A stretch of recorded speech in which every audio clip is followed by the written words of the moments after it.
I'd like to welcome you back to our weekly Facebook Live. So we go live every Friday at 3 p.m. Pacific Daylight Time. And today I'm here with Julie. So Julie is an expert in holistic health and medicine. She's a registered dietitian and practices functional medicine in New York and LA for a total of 30 years. Not only that, she's an author and created a physical therapy product, and she's here today to talk all about sleep. Yes, well, thank you so much for having me, and thank you to Plantlife for giving this opportunity to teach some of you some really cool things about sleep. So we all know that we feel so much better when we have sleep, right? Right. And I think a lot of the actors and actresses say that they make sure they get 8 hours a night. Some people function on 5, but you really can't function on less than 5. The most important thing I can tell you about sleep is to make sure that you have 5 hours of head pillow contact. So that means you have to keep your head down for 5 hours. There are many glands in your head, and the glands tell the organs what to do. They're like the conductor of your body, of all of the functioning of everything that happens in your body. So you want your glands to have time to reset. So it takes 5 hours for them to reset. So if you lay in bed awake for 5 straight hours and you can't even fall asleep, as long as you keep your head down, your glands are going to reset. As soon as you lift your head up, the hypothalamus has to start all over again. You can roll, but do not lift up. So if you lay there for 5 hours, you will feel better than if you sleep deep for 4, get up, and then sleep for another 4 and get up, believe it or not. Oh, wow. So what happens if you have to use the restroom? That's a great question. So technically, your body can hold 10 times more fluid this way than it can this way. So when you are asleep, you can actually hold so much more fluid. So the knowledge and the information is that we never wake to pee, believe it or not. We don't wake to pee. We wake up because parts of our body are doing their healing and repairing. We know that we eat and we exercise and we go to sleep to rest and repair. So while we are asleep, there's a circadian rhythm of healing that's happening in your body. And if your liver is doing all this work and it doesn't have enough B vitamins or enough vitamin C or turmeric to do its job, I picture it like little minions running around going, we need some nails, we need nails. They're trying to rebuild. They're like, hey, we're out of wood. And because of all that chaos in the liver, you awake. And when your liver is off and your liver is stressed, you wake up between 3 and 4 a.m. And if you actually took a nutrient to help your liver or used an essential oil on your liver, or you tap on your liver and breathe out, you might actually fall right back asleep and never have to get up out of bed. Oh, wow. So yeah, you can keep your head down and make sure that if you do wake up the next day, you address whatever was going on in your liver or your kidneys or some part of your body. You missed having enough nutrition to sleep through the night.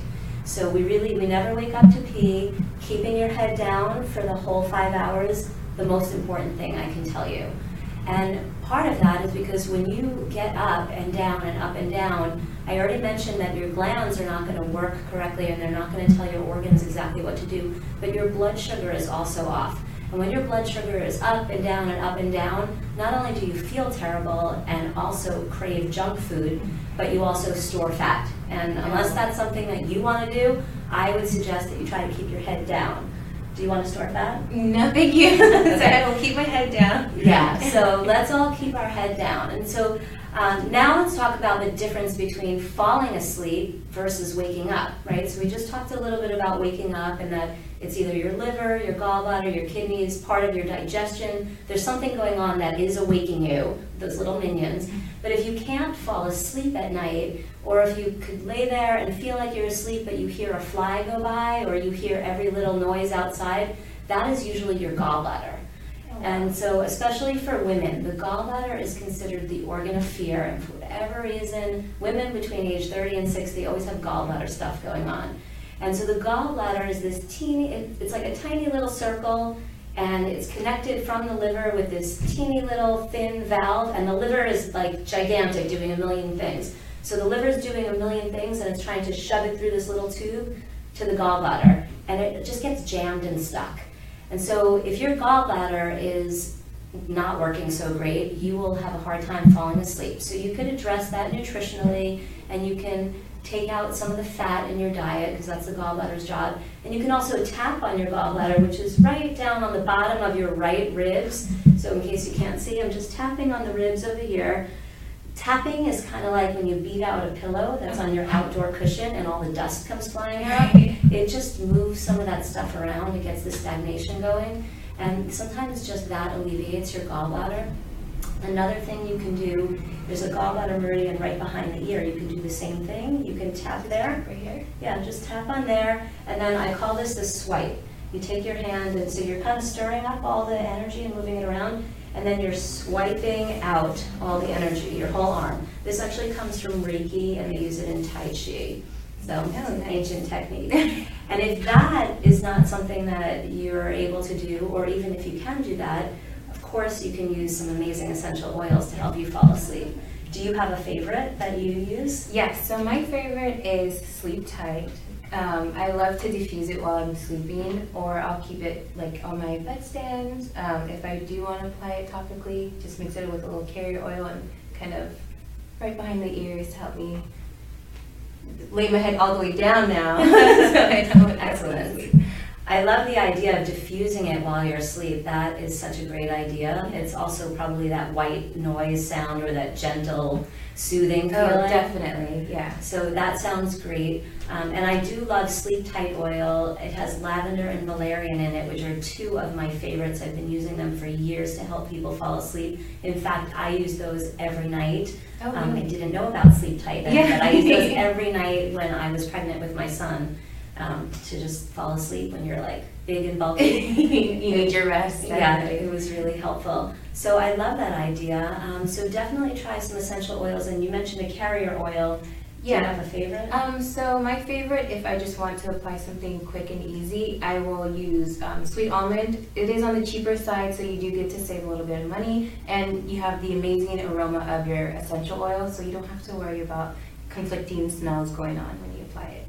That's a great idea. Almond oil is really neutral and gentle, and I would definitely use that with the Sleep Tight. Some nutritionists have you put things, essential oils behind your ear, and some have you put little bits on your toes sometimes. You could certainly try it on the liver and the gallbladder area now that we've talked about that, on the right bottom ribs. So great. I love all of these ideas that we have here to help fall asleep and to stay asleep. Any questions on any of that? No, I mean, I thought everything that you were saying was great, and I mean, we do have a couple of extra. So I know we have chamomile, which I know you do suggest as well, right? Chamomile is really soothing and very relaxing. It slows people down. So absolutely, I would love you to also use chamomile to fall asleep, or even just after dinner time is when we want to start to chill things out. So that's when you want to dim the lights, set the soft music instead of the crazy loud TV dramas and car crashing. And that would be a nice time to use the chamomile to tone you down for the evening. Definitely. And then we have our lavender soap, which is, I mean, everyone knows that lavender is amazing and soothing. And then we have our calm essential oil, which does help calm you as well. And then our cedarwood soap, which can help calm you too. So that's also a really great option as well. Awesome. And sometimes don't just think about using these at night, because using them in your life is actually going to bring calm into you. And then you can fall asleep more quickly as well. Definitely. All right, well, we appreciate you guys for watching. We will see you next Friday at our usual time, 3 p.m. Pacific Daylight Time. Thank you so much. Have a healthy day.